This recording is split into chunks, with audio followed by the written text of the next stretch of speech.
And this is where I love the 3-to-1 rule. Are they producing at least 3 times that you're paying them?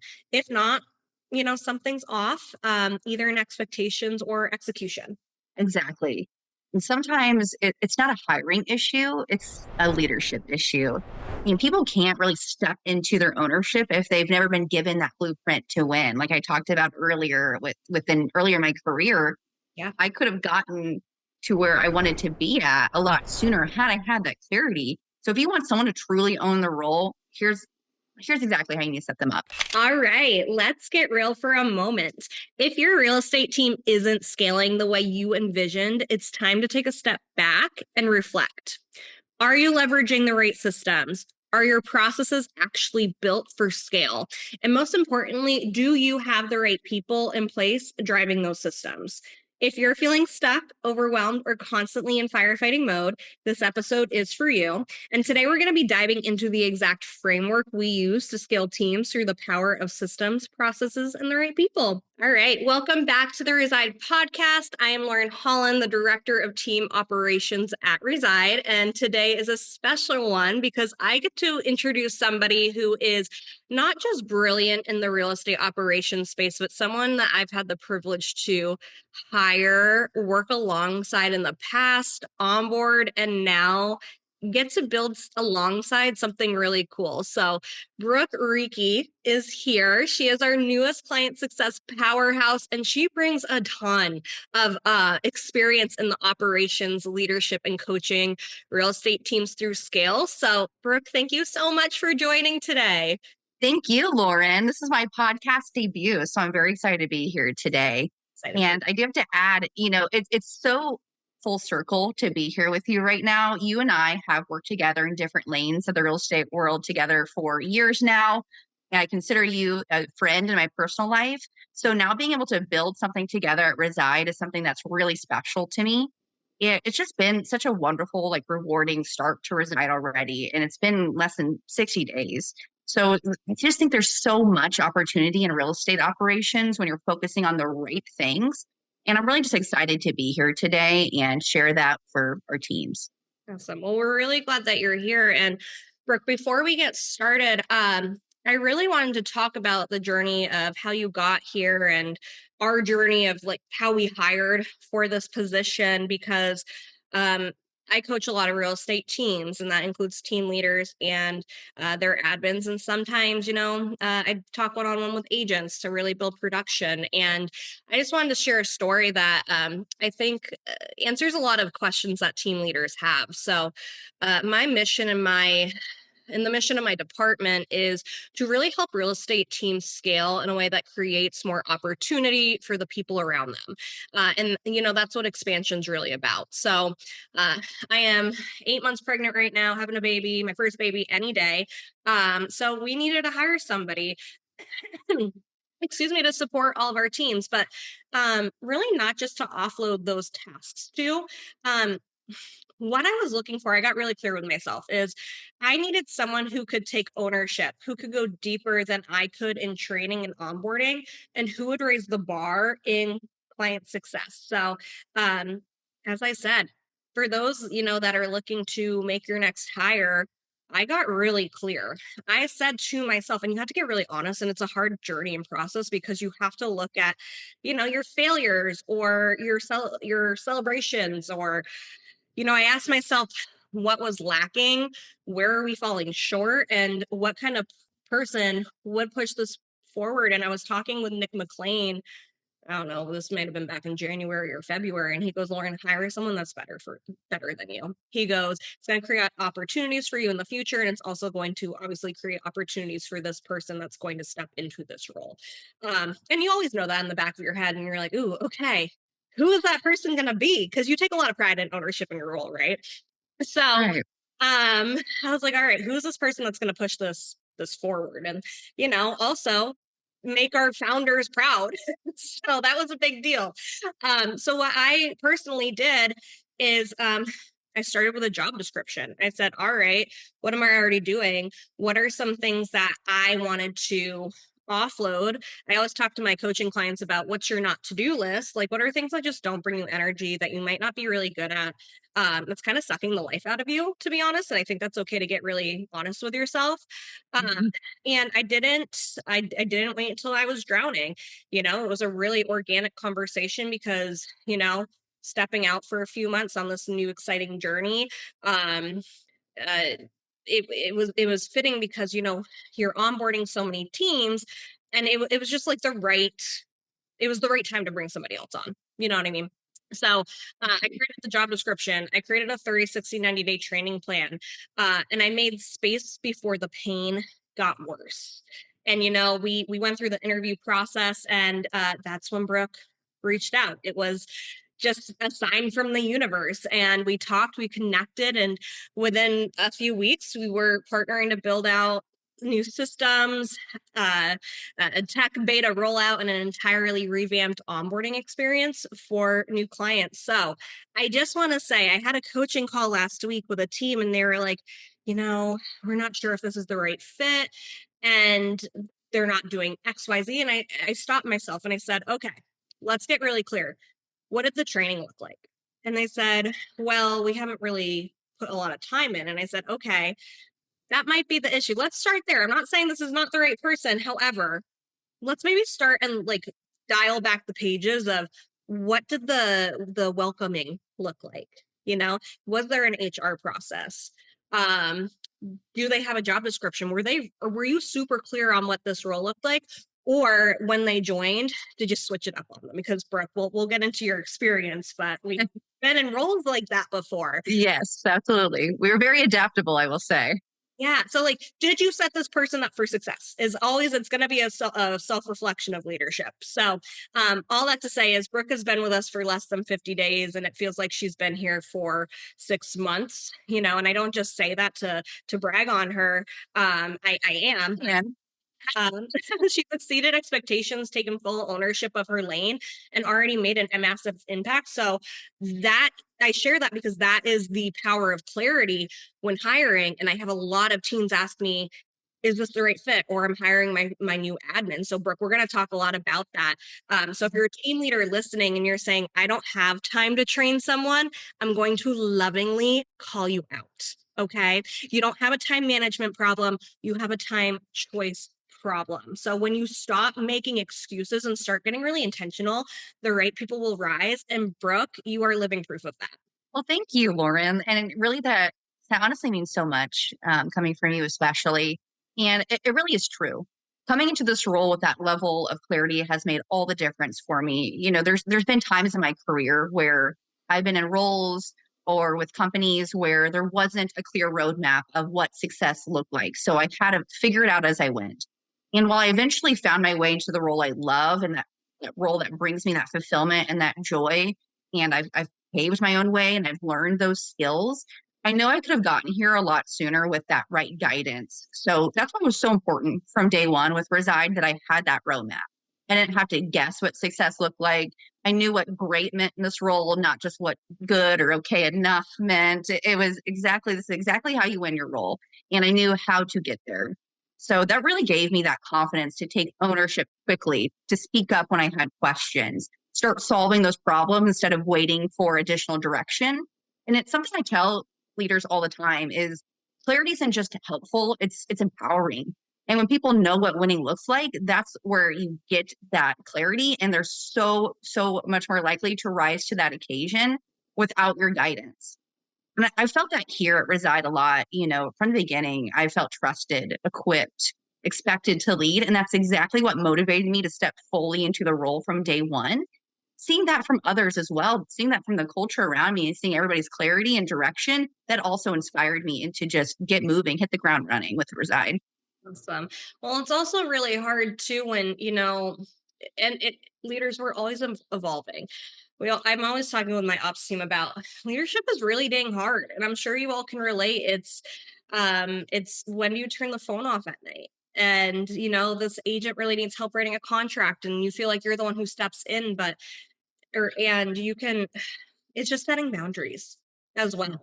So we're going to dive into more of what it looks like to hire the right person. So if you are in that struggle bus, don't worry, we are going to talk about that, or how to even get your admin re-engaged, because they might not be the wrong person. It's just resetting expectations to bring clarity and consistency along the way. So all right. So Absolutely. what I really want to talk about today is the importance of systems. So they are obviously, as you and I both know from our backgrounds, the unsung hero of real estate growth. So Brooke, please tell us why systems are absolutely non-negotiable if you want to scale your real estate team or your business in general. Yeah. Your systems or your tools, I like to call it, are what allow you to really scale without that chaos. They're replacing that memory and firefighting with predictability and consistency. And in a business that's as fast moving as real estate, that is everything. So when you're operating, without systems, everything's going to feel reactive and not proactive. You're constantly solving the same problems, you're repeating yourself, or worse, you're dropping the ball, and some of those are glass balls and they are not coming back up, unfortunately. So when those systems are in place, you are freeing up your brain power for that strategy, not survival. You're in that thrive mode. You start thinking long term, not about just what's on fire today. What do I have to put out? Who's my problem child today? It's not about having the tools. It's about having the right tools in place for your business and using them with that intention. Your tools should be doing your heavy lifting for you. Um, no, earlier in my career, I was juggling dozens of transactions and listings for 5 different teams across the country. And I was constantly putting out fires because we didn't have clear systems. And I didn't have a clear system for myself. So I was completely unorganized and stressed out and feeling overwhelmed. And there's not enough time in the day, and waking up early at 3 a.m. to try to get things done and going to bed, late to try to get things done. I had to take a step back, and once I better understood our systems, how to utilize them to their max capability, how they were going to affect our agents, that shift from that chaos to predictability was an absolute game changer for me. Not only for me, for our agents, and overall for our clients' experience. They had a much smoother experience with us once we got really clear of what that process and system would look like. Yeah, and I'm glad that you highlighted the time management piece of it. So in our Monday leadership calls with John Sheplack, John talks a lot about time management versus time choice. So it's like, Yep. right, where are you actually choosing to spend your time? So it's the same thing Mhm. going back to training. It's like, all right, chasing your shiny object syndrome. Absolutely. It's how are you just causing distractions for yourself so you don't actually have to face the work? Because work works and we know what that looks like. And getting back to the basics is a really good thing. So, I mean, what does your calendar look like? And if you're ever like, I really don't have any time, we all have 24 hours in a day. And so we always ask ourselves, how does one person accomplish more than another? And so if you're in that position, go back and do an audit of your calendar, and if you're not using your calendar, what are you doing? Okay, how are you tracking your appointments? Do you find yourself in that chaos? Are you missing appointments? Are you not hopping on a Zoom call with your coach? Like we all experience that because we're always just in that constant period of chaos, you know? Absolutely. Yeah. Yeah, absolutely. I always think about that one thing. What's that one thing that you could do today that's going to kind of relieve the stress of everything else? So, for example, with your calendar, if you just sat down and you got really granular with your calendar, would that fix all your problems? Or, like you said, you're missing meetings with your coaches, you're missing trainings, you feel all off. Would taking that 10 minutes to get really granular with your calendar relieve all that stress? Then why not do it? Well, so me, when I was like, okay, I'm feeling a little overwhelmed today because you can be very open and you should be very open and honest with Right. your if I have any admins listening to this call or agents. And he was like, all right, well, like, how are you going to win the day today? And this is like early in the morning. And so I listed all my work stuff. He goes, all right, like, what about personal? Like, or what are you going to eat? Like, when are you going to drink water? And I go, oh, okay. So I just started listing that all down. And like, if you're not taking breaks during the day or like fueling yourself, how are you going to pour back into other people if you're not pouring into yourself? So, circling back into systems, Brooke, what are some examples of that we could get dialed into? Absolutely. I think that, a CRM is a perfect example. So let's say you have the best one on the market, the most expensive, it works the best, highest conversion rates, yada, yada, yada. But if no one logs in, It's just an expensive address book. You're wasting money. Oh, Training and adoption is so important to what's going to turn systems into actual solutions. So, for example, some of the core systems might be lead routing and follow-up flows inside your CRM. If no one's reaching out and nurturing your leads, they're going to slip through the cracks. Onboarding playbooks for agents and admin. So your hires are starting with that clarity, like I have, with Reside, like we were talking about. Your financial dashboards. As a leader, in operations, can you actually see where your team's money is going and how the team is performing around that? I think where teams go wrong sometimes is that they're trying to buy their way out of that operational pain. They invest in that software before they've identified the real workflow issue. Does this sound familiar? Sometimes, you or your team leader, maybe you go to an event or a conference and you come back with this great new tool that is, it's just $1,000 a month. It's going to solve all of your lead generation issues. But you set it up and then you walk away and no one's going to own it at all. So that is why it's so important. Yeah. That is why it's so important to have that driver. Someone has to be the champion. Someone has to update it. Someone has to hold the people accountable to using it. And that's where operations come in. So if you're feeling overwhelmed or really unsure where to start, I think a quick win that you could take action with already is pick one broken process this week. Maybe that is a lead assignment, maybe that's agent onboarding, the transaction handoff process, and map that out visually. From there, you want to start small. What is one thing that you can do that's going to move that needle forward today? Even if it's something very, very, very small, you want to, at least it's something. It's better than what you were doing before, which was nothing. mhm. Even starting with a checklist, a Google Docs or something, is way better than trying to scale in chaos. The goal really isn't perfection. It's just that progress with clarity. Yeah.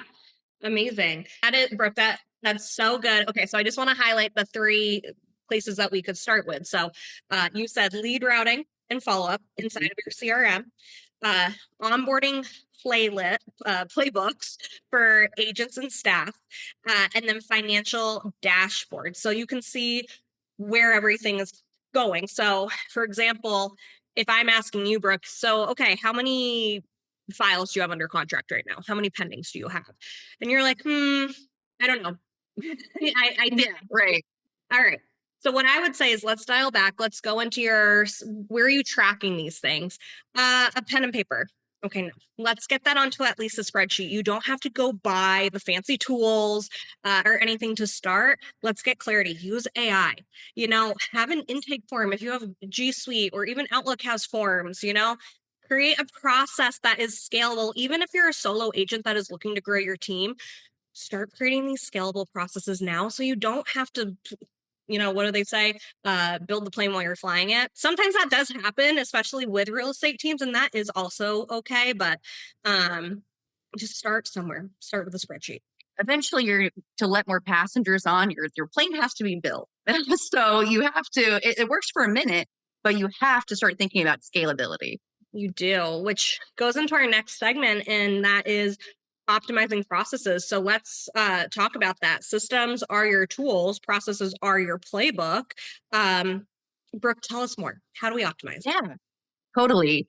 I think effective processes need to be clear, they need to be documented, and they need to be accessible. And here's how you know you have a process problem. Tell me if this sounds familiar.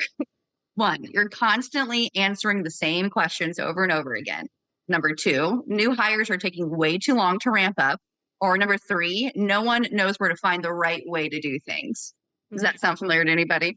And so that brings me to that's why SOPs, what does SOPs stand for? Systems operating processes? Yeah, I would say standards operating process, systems operating process, however you want to put it.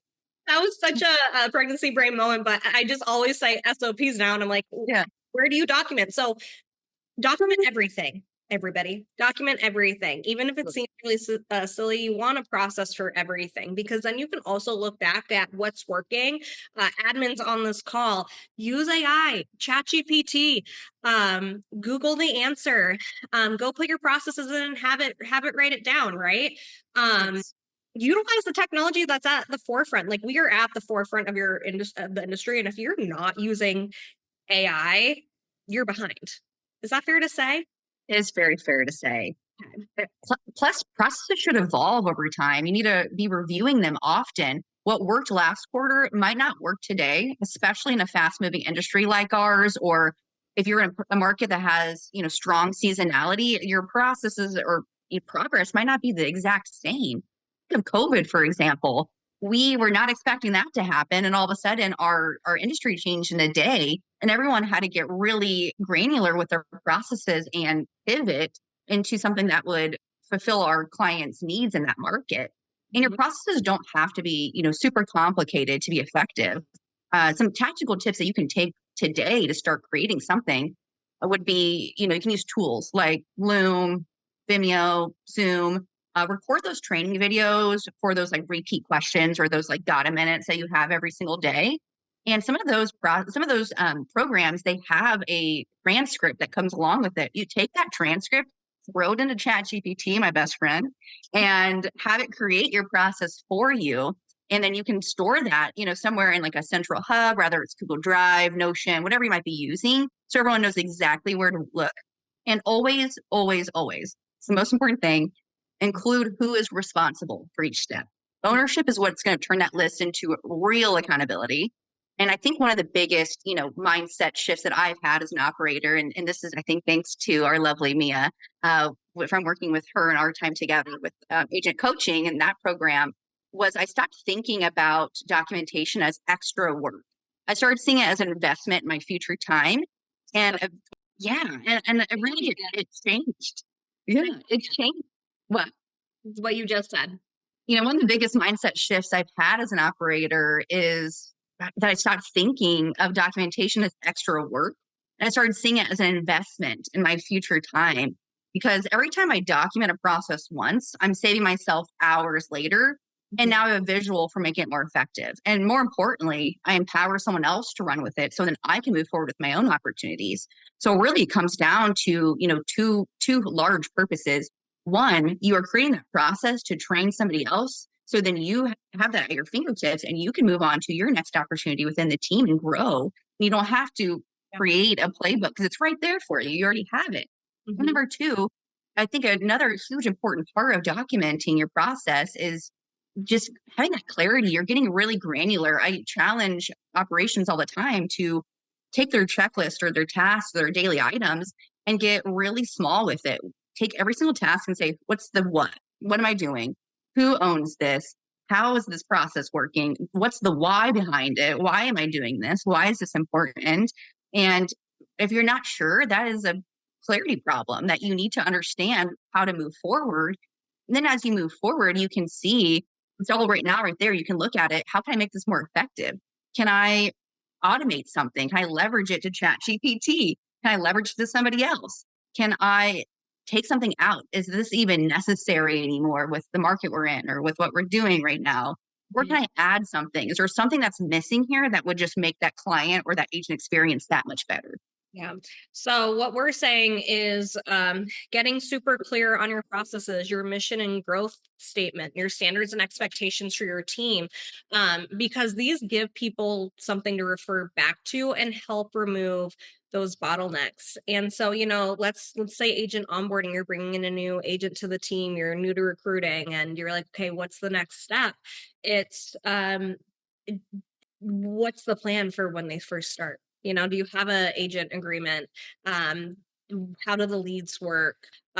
What does the compensation plan look like? That's usually discussed in the recruiting process. However, do you have a form that they're going to formally sign?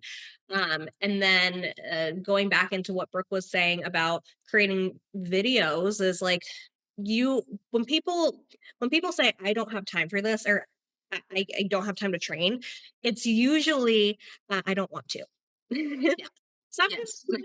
you do have so much time because you might be the solo producer, you're trying to build a team and you're leveraging off some of these deals to free up more time for yourself. However, just start thinking in scalability of, okay, what videos do I need to record? If it's so Loom, if you want the paid for or the free version, you have a limited amount of videos that you can record and it's under 5 minutes. If you want to go over 5 minutes, just use a Zoom. like we're talking on right now, hit record and then save that to your computer and upload it to some kind of system. You don't have to go get a learning management system. You can upload it to Google Drive or whatever folder filing system that'll work, and then have a welcome to the team. What does it look like to be on your team? What does the culture look like, etc. So document everything, leverage your time if you're repeating yourself through videos, teach them once, do a live training, and then refer them back to the video if they're still not getting it. Okay. Absolutely. Awesome. All right. So now let's revisit people, because I think this is the perfect segue into that. Absolutely.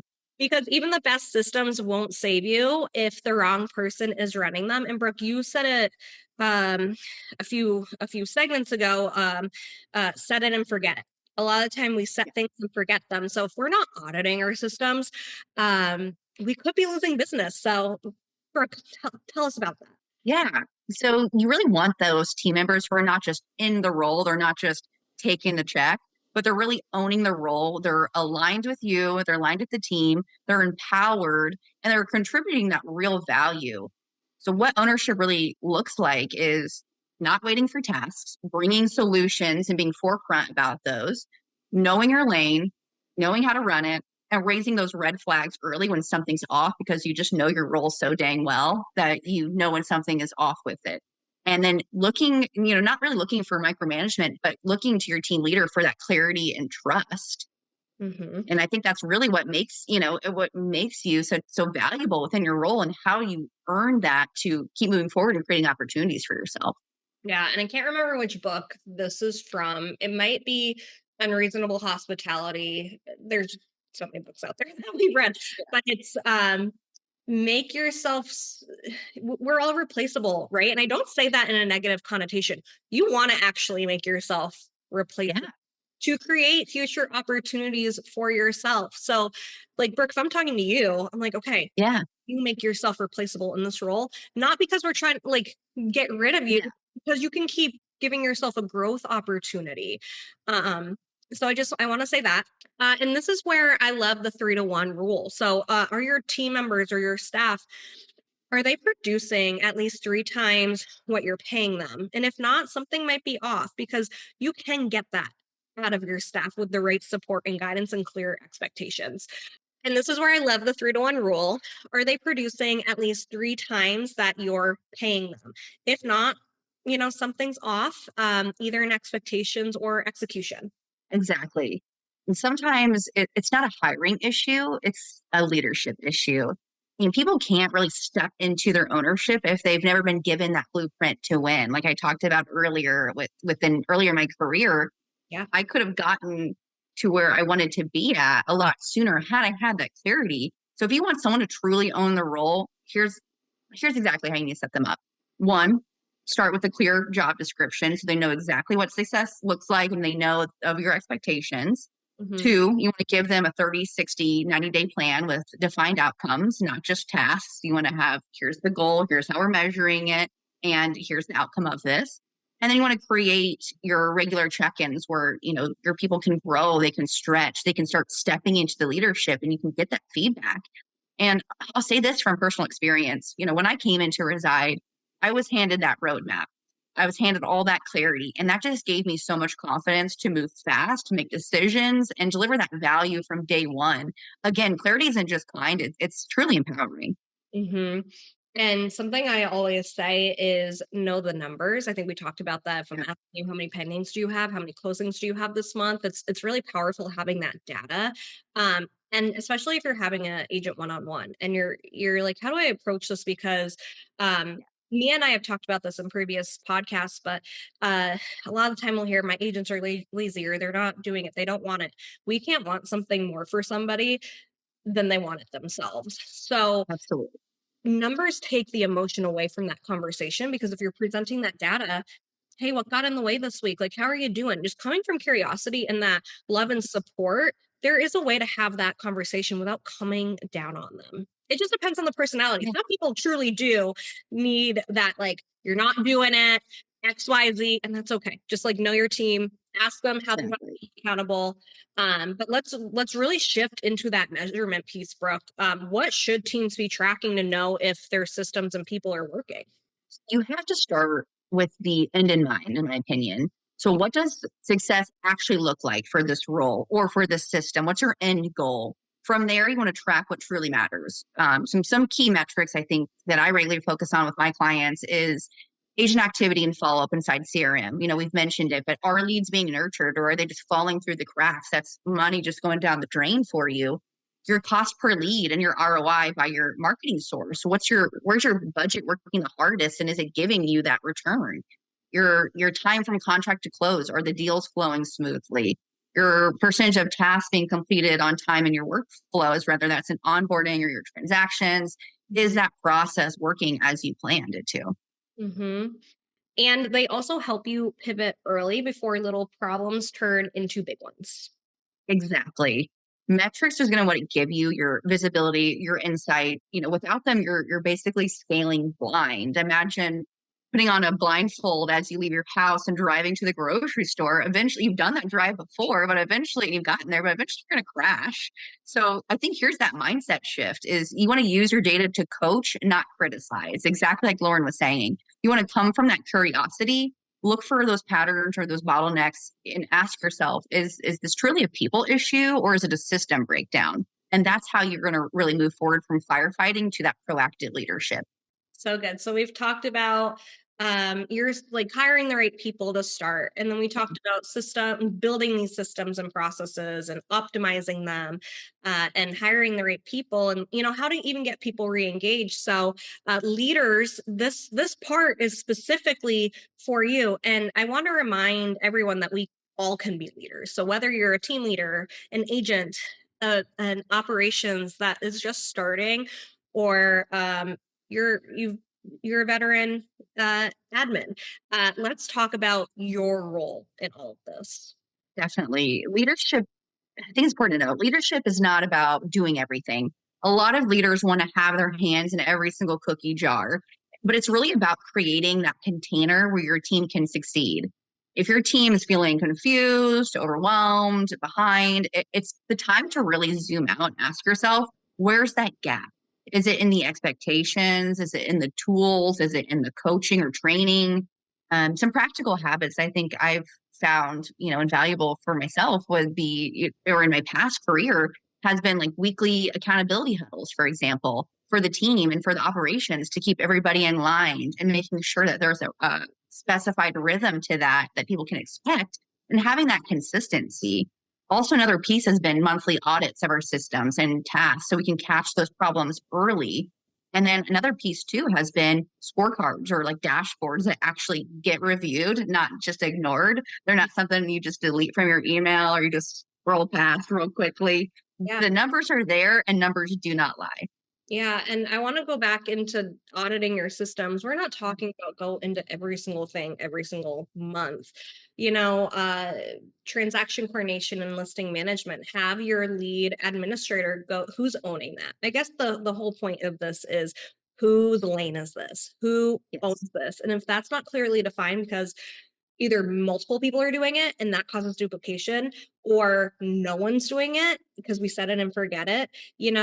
Audit it. You should be in your database every single day. I think we say that every podcast is Yeah. when's the last time your agents have logged into the CRM, audit that, go into the ponds, who's doing what they should be doing, even audit your top agents and Yeah. thinkings. I was just thinking about this and celebrate them in your weekly sales meetings. If you don't have a weekly sales meeting, get one on the schedule. Like that should be on a Monday or a Tuesday. I mean, some people might not agree. I like starting off the week celebrating wins. What, excuse me, what listings are coming on the market this week? Yeah. What household opportunities do we have? Who's on the top of the leaderboard? We use Follow Up Boss. Um, and they usually have the gold, the bronze, 1, 2, 3, who's in the first to third. And that's okay if you're celebrating the same agents every week because that means they're being consistent and that they're on Yes. the board. So celebrate. That is so important to celebrate the wins and celebrate your team members, even if it's something small, even if it's like these agents logged into the CRM today. Yay. That is something that people are going to take and be motivated from. Yeah. Having an agent of the month. having a group meet, having a WhatsApp with your team, like these are all, we never think of them as systems, but these are actually systems, systematized to be bringing in improving the culture, celebrating, because, it's okay if one person's overwhelmed, like, okay, let's go back into the calendar. Let's figure out, let's look at the numbers. Again, going back to the numbers. But if it's everybody, it might be a really good self-reflection of, okay, how have I been leading? Let's take a step back. Did I take myself out of production, or did I just slow down and forget to do the basics of what the team needs me to do? So, um, Absolutely. yeah, last but not least, how do we keep improving? Continuous improvement really means creating that culture of feedback, creating that feedback loop. That looks like, regular retrospectives where you're asking what's working, what's not working. And you're not just asking this in your own head, you're asking this to your operations team, to your staff, to your agents. You're keeping that open channel, rather it's, open DMs, open doors. You're keeping that space so team members are feeling like they can bring up problems or ideas very early on before they become a bigger problem. For example, within my role currently, I've seen that power of iterating very quickly within the time I've been here. We've had to adjust our onboarding systems based on feedback from that I've had, even just from one client, because if they're feeling that way, I'm sure other clients are feeling that way as well. We've also changed our rollout sequences after we've learned where clients got stuck so we can get ahead of it and really eliminate all those problems that could possibly come up for them. Mhm. And I do want to highlight, because I think it's super important to listen to feedback and completing feedback loops. However, the devil's advocate side of that is, just because one person does say, hey, I suggest doing that, take a look at your team. Is it a one person problem, and we can teach and coach and refine, or is it truly something that would optimize and make the systems better? So just take everything with a grain of salt and evaluate, your leadership. So celebrate those wins, because recognition fuels motivation. Exactly. And the improvement is a signal of strength and not failure. I think we sometimes think about, oh, if I have to improve something, I'm failing, but that's totally the opposite. You're showing strength to grow. And that feedback's really what's going to fuel that power behind it. So if you really want a truly high performing team, growth needs to be part of your team's DNA. Failing forward. It's my Yeah. motto. It really is. So, all right. So let's get a quick recap, Brooke. You've been amazing. Thank you so Thank much you. for this call. We're so grateful for you. So, to recap, if you want to scale your real estate team, focus on your systems, your processes, and your people. Okay, the systems don't work without your people. That's the trio that drives real sustainable growth. And remember, it's not just about doing more, it's about doing better with intention and alignment. So take a moment this week. I challenge you all, whoever's listening to this, whatever role you're in, whatever market you're in, identify one small change that you can make, whether that's mapping a process or clarifying a role, tracking a key metric. Those small steps are really going to add up fast for you, and you'll see improvement over time. Yeah, and you don't have to do it all alone. Get clear, get structure, and bring in the right people. Well, thank you so much for having me today, Lauren, for my debut. And thank you all for joining us on the Reside podcast. We are just getting started with these conversations, and we cannot wait to keep building with you. Awesome. Thanks all. Thank you.